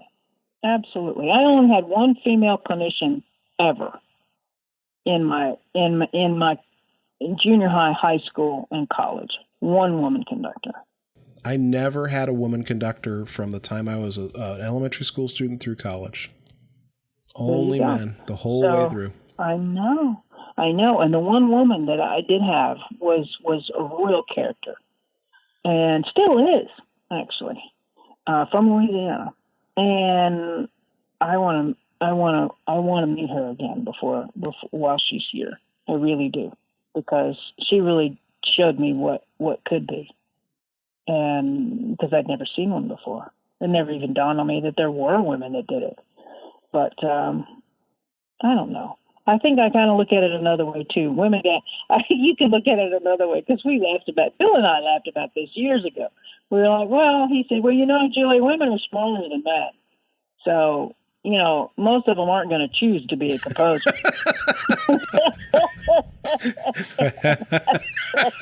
I said, well, you're probably right, Bill. It doesn't say much for me, but it certainly says a lot for women. So, I guess a small part of my mind has always thought, well, we got more sense than to be composers. So, but he always used to say that. Yeah, well, that and the fact that, women, a lot of women want to have kids. And a lot of women, know that if they have kids, they're going to be the ones taking care of them a lot. So, and being a composer, every piece is your kid. So it's a big dedication, It's a huge dedication. I watch my wife as a professional cellist, and we do pretty well trying to be equal partners with the kids, but they go to mom. I mean, she's their go-to, and it definitely disrupts her practice time, and it's a real thing. Yeah, it is a real thing, and I think for many, many, not just years and decades, but centuries, that's been the issue. I mean, that's why there haven't been lots of women, because women had other roles that they wanted to do, and it's really hard to do both. I mean, I don't have to tell you how hard it is to be a composer or a band director and know you're going to work 80 hours a week, 90 hours a week. If that's their work week, what kind of life does that leave you after that? And that's probably what eliminates a lot of women, is just because they also have that other part. Well, maybe they want to be a mom, and maybe they want to do this, and maybe they want to do that.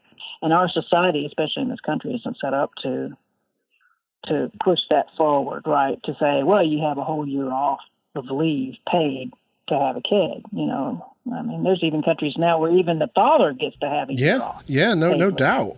A whole year. And here in the United States, we are just becoming our own third world when you look at it. We're seeing it play out in real time, aren't we? Yeah, we are really seeing it play out in real time. And I know this is all going on this interview, but I've just enjoyed talking to you because it's kind of funny. Yeah. I never really thought about some of the things when you ask questions. You're like, what? Yeah, well, I've had a lot of practice so far doing this, so I've gotten decent at doing it. So I do appreciate it, Julie, and you're such a pleasure to talk to and such an inspiration to everyone in the band community. You really are.